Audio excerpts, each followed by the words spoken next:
and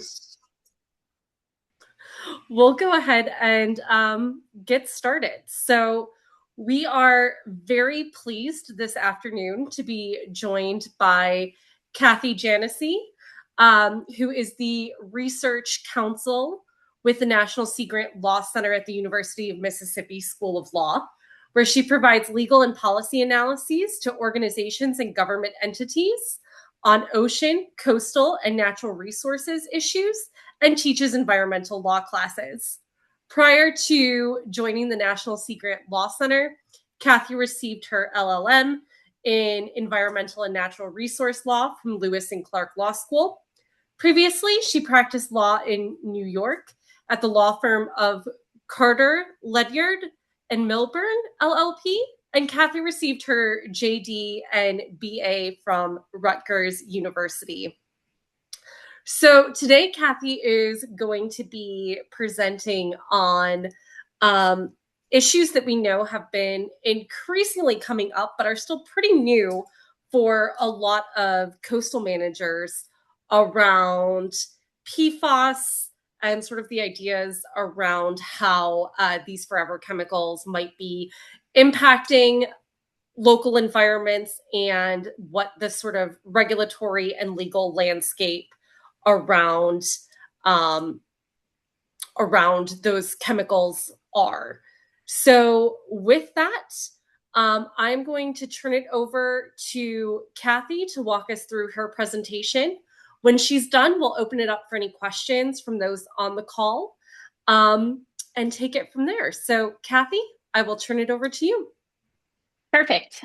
So hello, everyone. Thank you for having me. And so I'm kind of excited to share with you all the research we've been doing at the Sea Grant Law Center regarding PFAS and kind of the issues that we're seeing as we're starting to look through kind of the regulatory landscape on both the federal and the state level.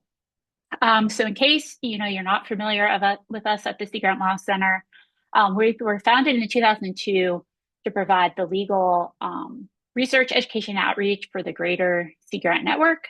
We're based down in Mississippi at the University of Mississippi School of Law. And we've actually gotten working on PFAS in particular because a lot of what work we are driven is really driven by what's of interest to the Sea Grant network. And so a focus of Sea Grant, the last handful of years really has been emerging contaminants in general, and then PFAS in particular.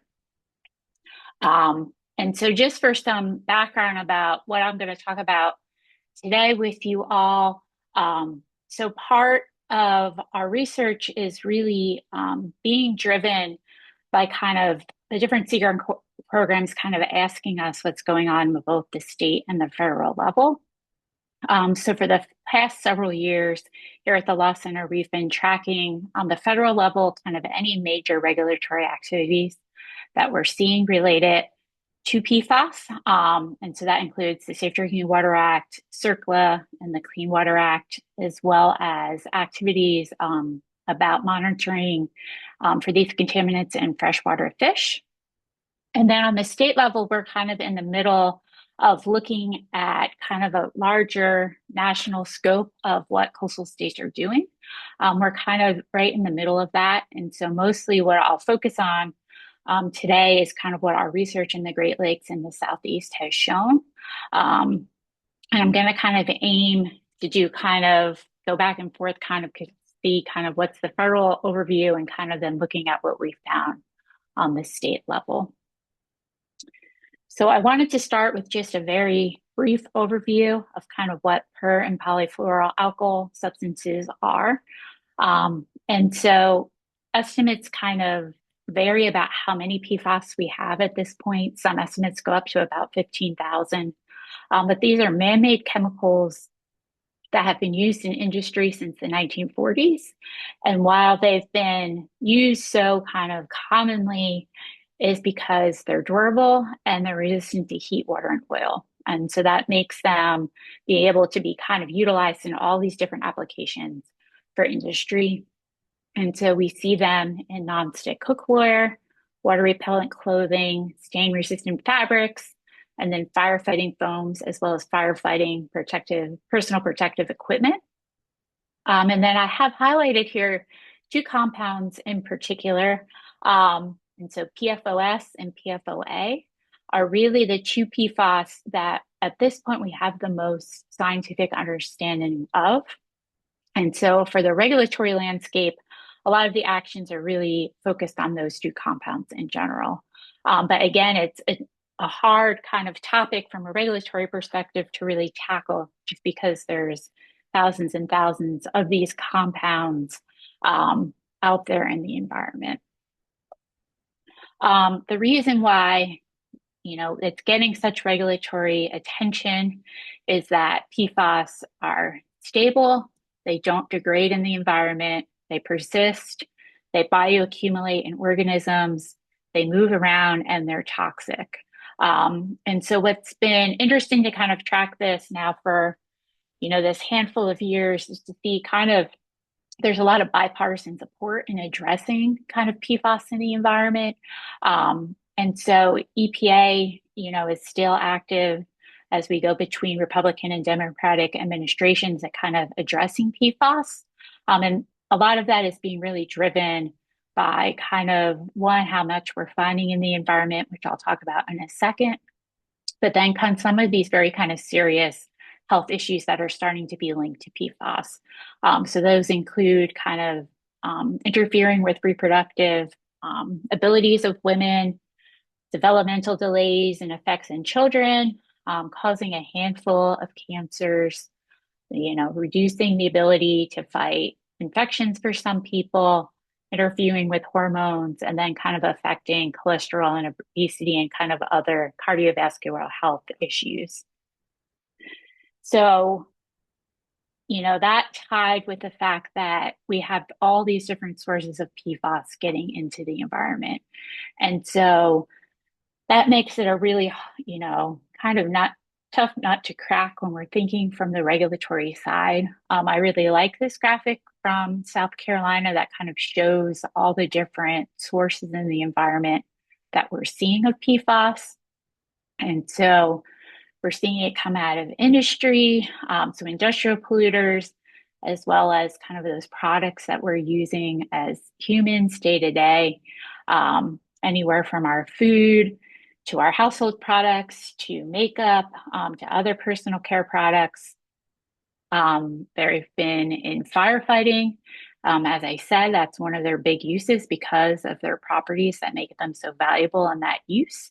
And because of that, we're seeing a lot of contamination both by airports and military installations.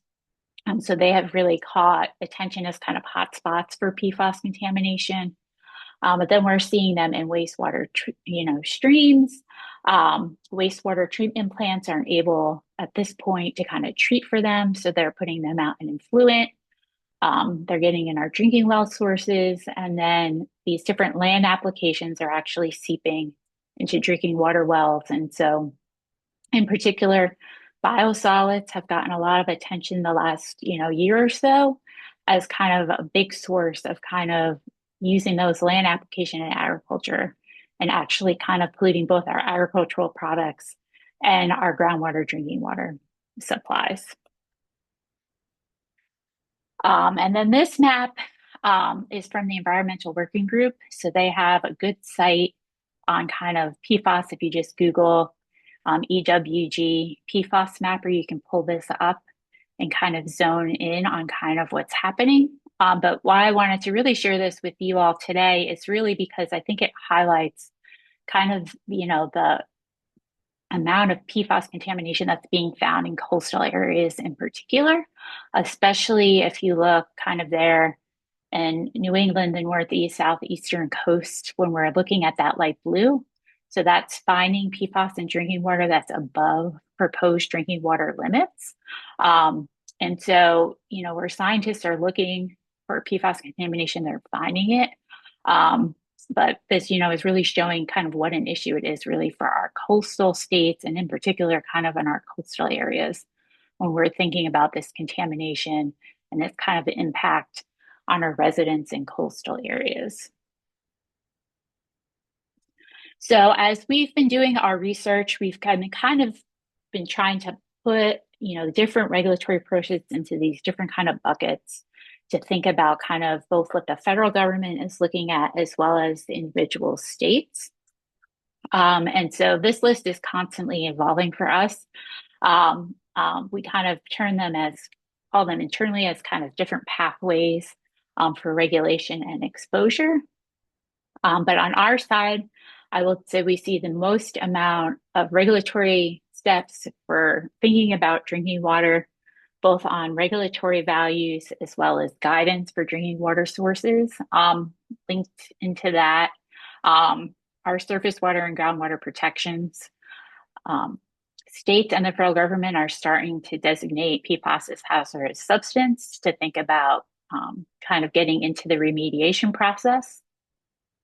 We see all kinds of different product restrictions coming in, and so that includes firefighting foam, food packaging, cosmetics, carpets, you know, stain-resistant sofas, ski wax. We're starting to see, quite a bit of products be regulated on that side. We're seeing food consumption advisories, and in particular, when we're talking about freshwater fish.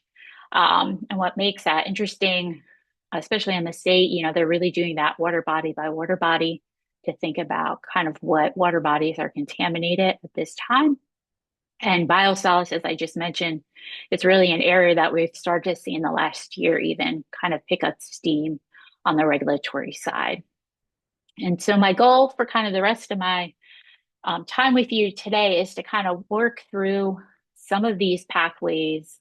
I can't cover all of them in the time allotted, but kind of, highlight ones that I thought would be of most interest to those who are working in coastal management, and kind of see what's happening on both kind of the federal and state levels for these different pathways.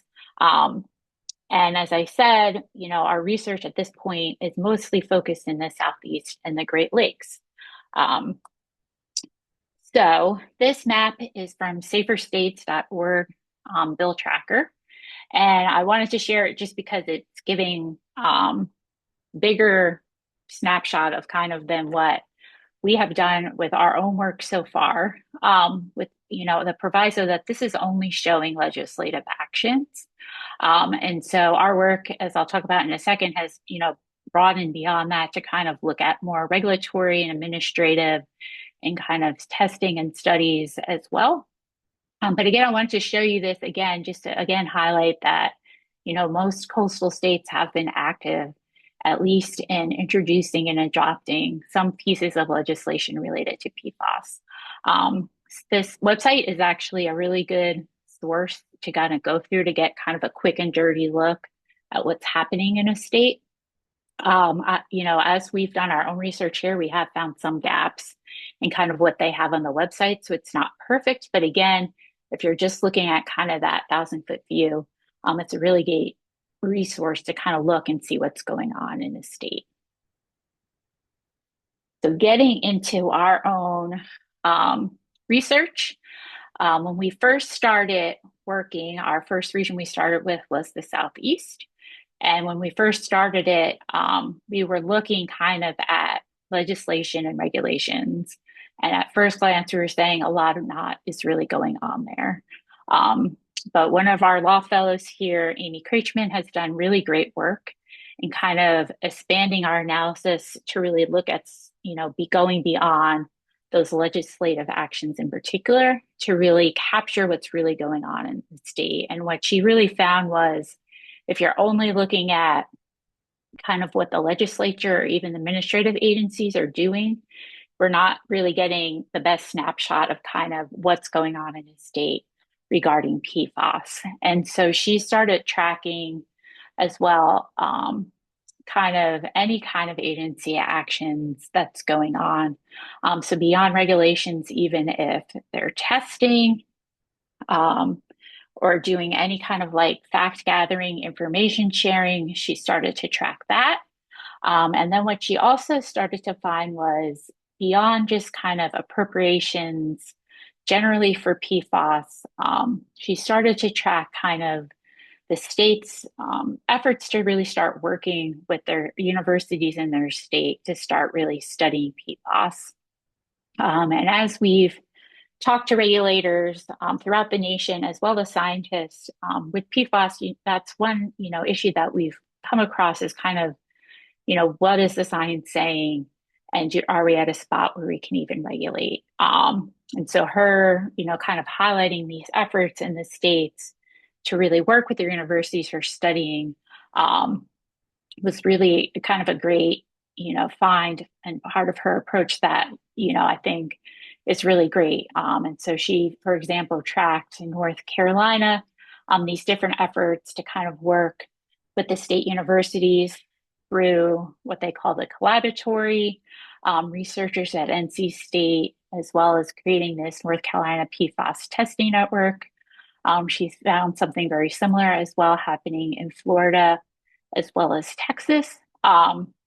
So even if, for example, you go into safer states and you're saying, oh, there's only these couple pieces of legislation that's been introduced, what we found is if you start digging deeper, there's actually a lot more going on in the state, even if they're not at that point in time ready to say, okay, we're ready to set regulatory levels or issue regulations.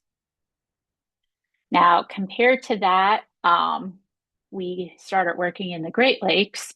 And I will just say as a note that we include Vermont as the Great Lakes state just because the one study and partners that we had included Vermont as Lake Champlain. That's why we're showing Vermont. This is much more draft than what we have for the Southeast. But just at first glance, the Great Lakes is much more active on the legislative side with PFAS, and in particular, those couple top lines where we're looking at firefighting foam and then drinking water sources. A part of that is they're finding a lot in the Great Lakes. PFAS were actually invented in Minnesota by 3M. And so it's really, they've been a very regulatory active region. And I think as we start to move our research into the remaining regions in the US, we're really interested to kind of see, okay, we have these two different examples with, the Southeast and the Great Lakes to kind of see where we're going throughout the regions of the country. And again, one thing, I think we're going to start thinking about comparing even the Great Lakes to the Southeast, that agency action piece. We see even much more kind of firm regulatory actions in the Great Lakes as opposed to just kind of testing or outreach that maybe we have flagged with the same symbol. And so these charts are works in progress. That's why I have them kind of labeled as draft, but we wanted to share them with you all. And especially in the, Q&A in a few minutes, that's something, we're always looking for feedback on is kind of what's the most useful things for us to kind of capture and show for people to be able to kind of understand what's going on in this state. And so then I just wanted to go through quickly in my, last bit of time thinking about these different pathways and kind of what's going on the regulatory scale. So firefighter foam, as I mentioned, is one of the, most active areas of regulation. And so in the Great Lakes, every state but Pennsylvania has passed some kind of legislation, as has Georgia in the Southeast. But when we got into our analysis, what we really found was just because they're all passing some kind of action related to firefighting foam, that doesn't mean those provisions are all the same. And so even in the Great Lakes, there's kind of quite a bit of variability in what they're actually saying can't be done. And so we kind of broke this into four different kinds of categories, looking at, are they banning all overuse, just banning in training exercises? Are they banning in testing exercises? And then are they actually banning what can be sold and manufactured within the state? And then on top of these bans, we see these other programs, including notifying when use is happening, collecting foam that's now banned, programs to test firefighters, as well as starting to get into regulating that PPP equipment as well. And then on the legal side, we have a huge multi-district litigation actually focused on contamination from firefighting foams. And so that's located in the District of South Carolina. It started with initially 75 cases, but then it's been expanded to over 10,000 at this point. And so what the court system has decided to do is really consolidate all these different cases regarding firefighting foam in this one MDL so that they can kind of run the pretrial proceedings all together, which will be more efficient, less burdensome on the court, and be more consistent.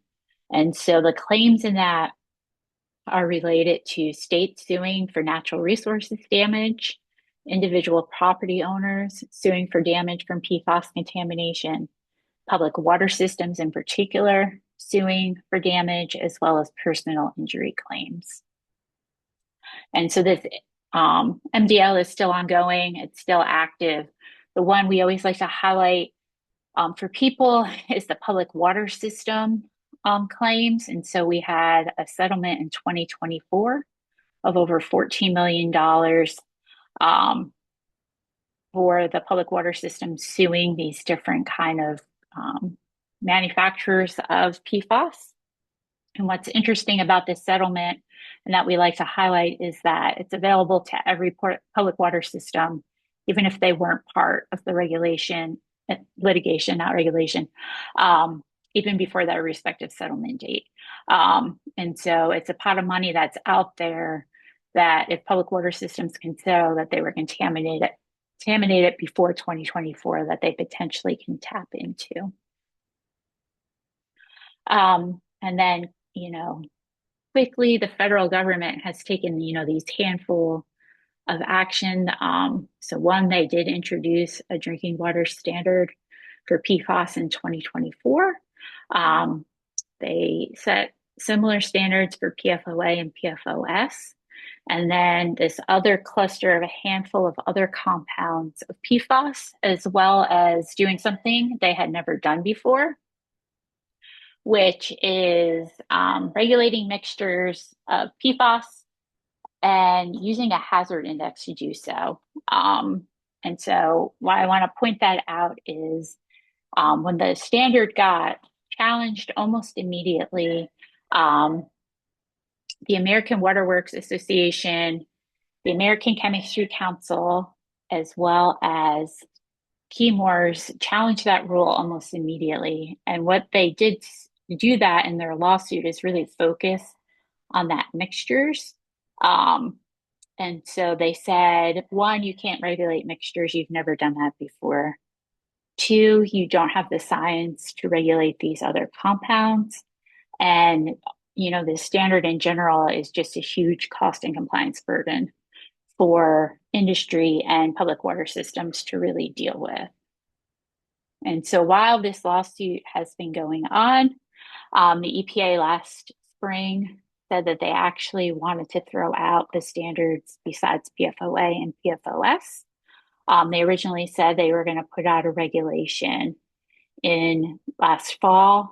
That had not been done so. The other thing the EPA did was try to get the court in that lawsuit I just talked about to throw out the claims related to these other compounds, saying that EPA didn't have the intention to keep those standards. And so they were kind of moot at this point. The court at this time just recently even ruled that EPA could not kind of get those dismissed just because this regulation is still kind of in progress. So at this point, we still have these standards kind of in play, and then thinking about compliance coming in to play for our public water systems. What I wanted to highlight that we found in the Great Lakes, so again, a handful of states in the Great Lakes actually implemented their own drinking water standards before the EPA one went into place. Those X's I just have up there for the ones that the EPA is saying they're going to take away. But what I want to show with this figure is just kind of how over the place really these numbers are from the states.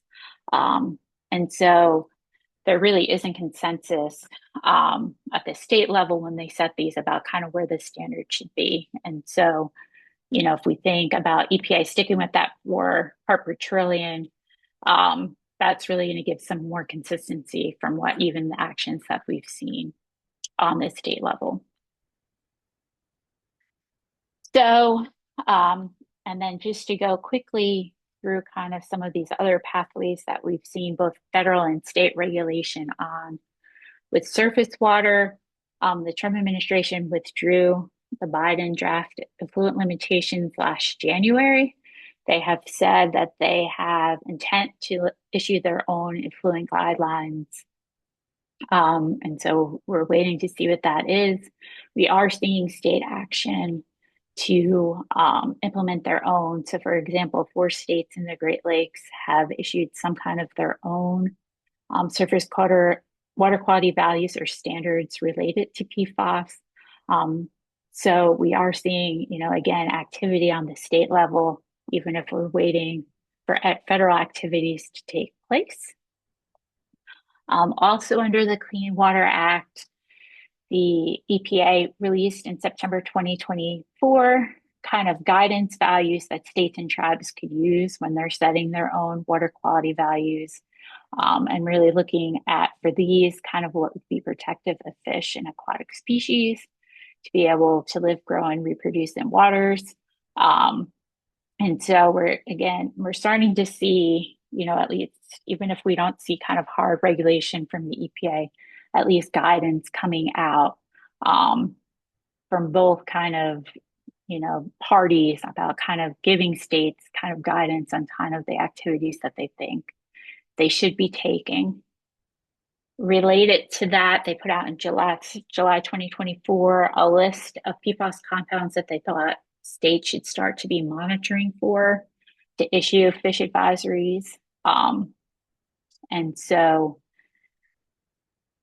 states, as I mentioned at the beginning of the talk, have been pretty active in issuing fish consumption advisories, mostly related at this point in time to PFAS that we've seen, PFOS.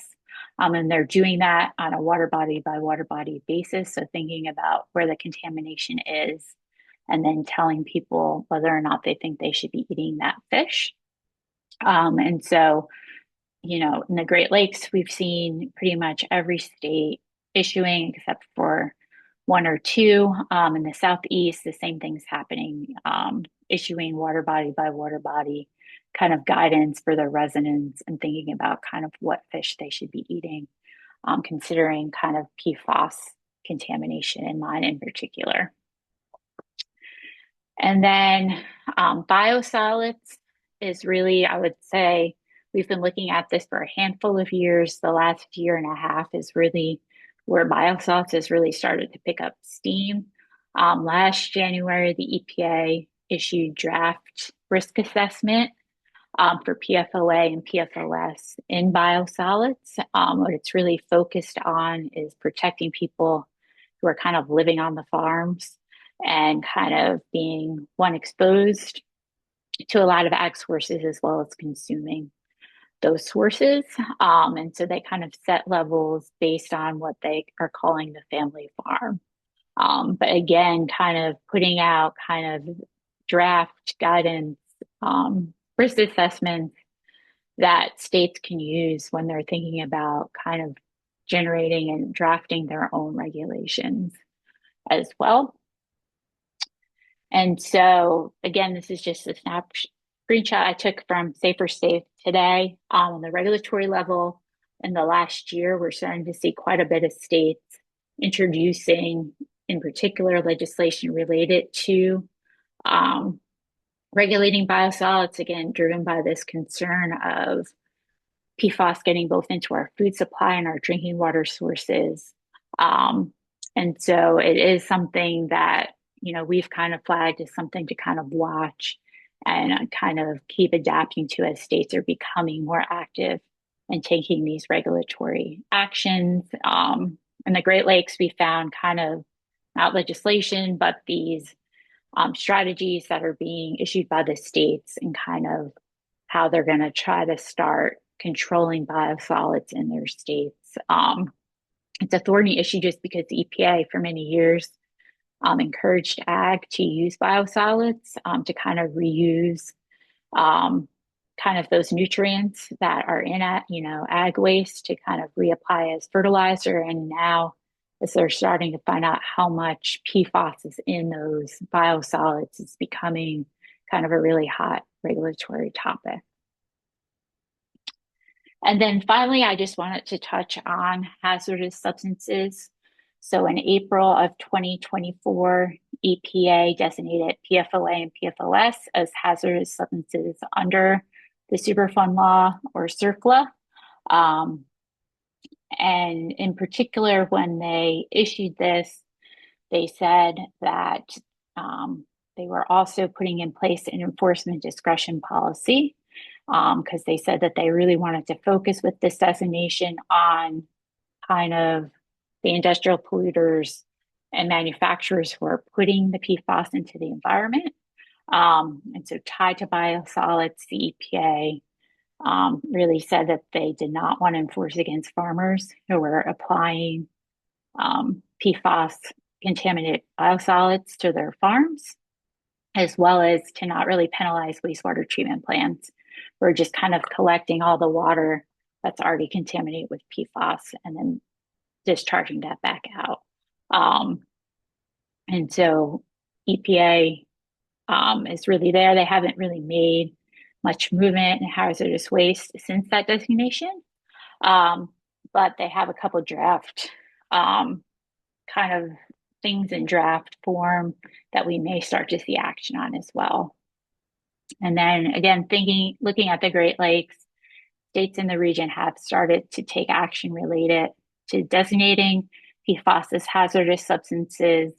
Illinois has established levels for 11 different PFAS count bounds to kind of guide cleanups in their state. Michigan has groundwater remediation standards related to drinking water. And then a handful of states have declared on the state level PFAS to be hazardous substances as well, kind of kicking off what that means on remediation on the state level. So with that, I will wrap up to just kind of give you all kind of a snapshot of kind of what we're seeing. But I'm happy, to take questions and kind of think about our discussion moving forward. And let's see, I gotta stop my share. There we go. Thanks so much, Kathy, for that presentation. If I can jump in on kind of a first question while folks are thinking about what theirs may be, I am curious whether or not it seems like much of the regulation at this point in time has understandably focused on drinking water. Have we seen any interesting case studies or different regulatory scenarios in which we have seen folks looking at some of those more environmental hazards of PFAS? Clarify what you mean by environmental hazards. To the more of the ecosystem concerns above and beyond the sort of population-based environmental health. Yeah. And so most has really been focused on kind of impacts to human health. Those Clean Water Act, water quality kind of guidance values are, looking at kind of aquatic health and different critters that are in the water body. But I would say at this point, you're right in kind of thinking that most of what's driving this is kind of impacts to humans.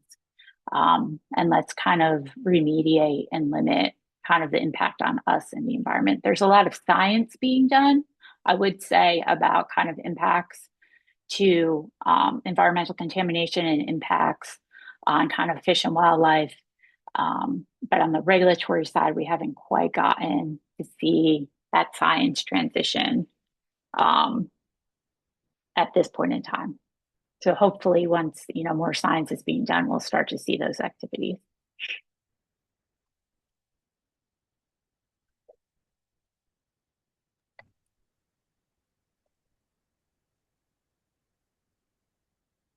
Do folks have any initial questions that they would like to put forward to Kathy? Hi, this is Devin from Maine. Can you hear me? My Yes. internet's bad today. Okay, great. Thank you so much, Kathy. That was a great presentation. Maine, back in summer of 2024, had our largest aqueous firefighting foam spill in our history. 51,000 gallons of foam, PFAS-containing foam, entered Brunswick's water body. And there's been, a large effort from local nonprofit partners to track where the PFAS is going, and that's been a key focus. And I'm wondering if in your research you've seen any indication of the importance or role of tracking where PFAS is going, and if you could speak to how that ladders up into regulatory action.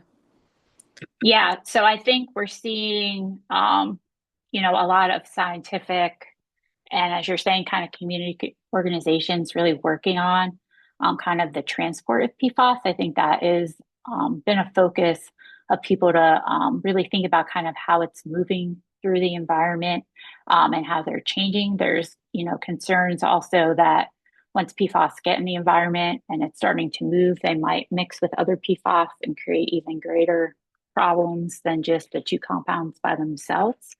But again, I think, the regulators, at least the ones, we've talked to, that's just not been the focus. And I think, again, as that science kind of develops and,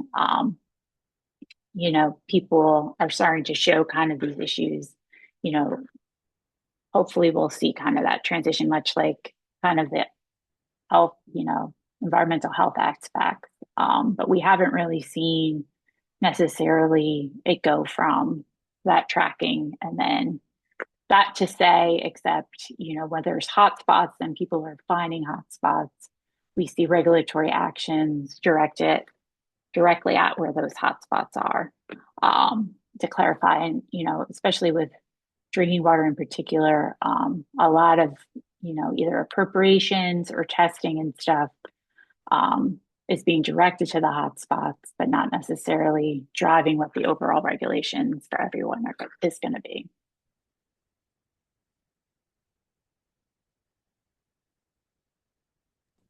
Thank you. And I think our standard is 20 part PPT, Yeah. which is interesting, as much higher than the EPA federal standard. So I'm curious to know how that tracking goes. Yeah. And like off the top of my head, I know that's what Vermont settled on as well, is that 20 PPT. And so some states are starting to say, take action to say, even while we're waiting for the EPAs to go into effect, let's drop ours to match EPA. But I don't know off the top of my head where Maine is in that process.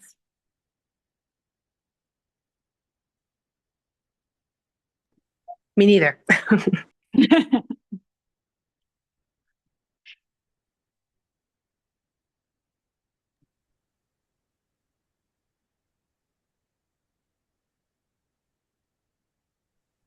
Other clarifying questions or kind of detailed questions about the research and tracking of the regulatory and legal system before we jump into a little bit more of a discussion?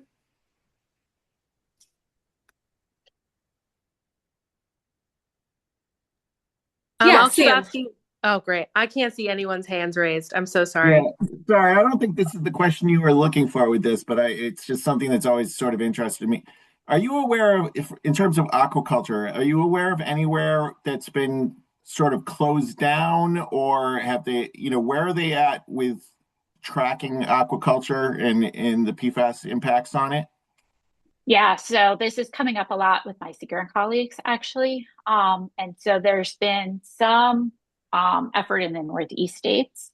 Um, and I know like Connecticut Sea Grant put out some information with the Northeast Shellfish Growers Association on kind of PFAS in the Northeast. And so off the top of my head, I think we're seeing some guidance values like we're seeing with freshwater fish.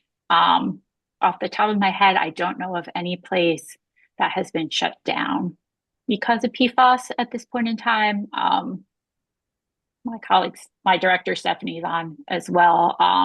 So if she knows of anything, feel free to speak up, Steph. But I don't. I feel like what I've seen is guidance values and not hard shutdowns at this point in time. Okay, thank you.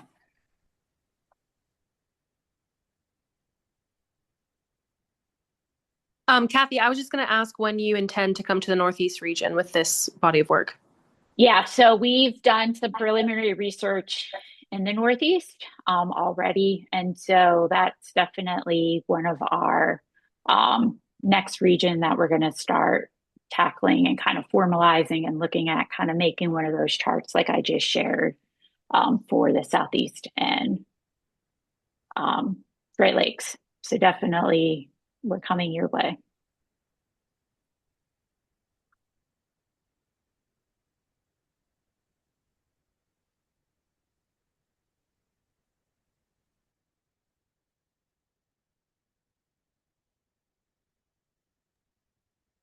For those on the call from different states, I'm curious, when we first brought up the idea for this webinar with some members of executive committee, the reaction that we generally got from folks was that there was not a ton of knowledge on this issue in terms of how it relates to coastal management at this point in time, but was in some states becoming something that people were hearing more and more about.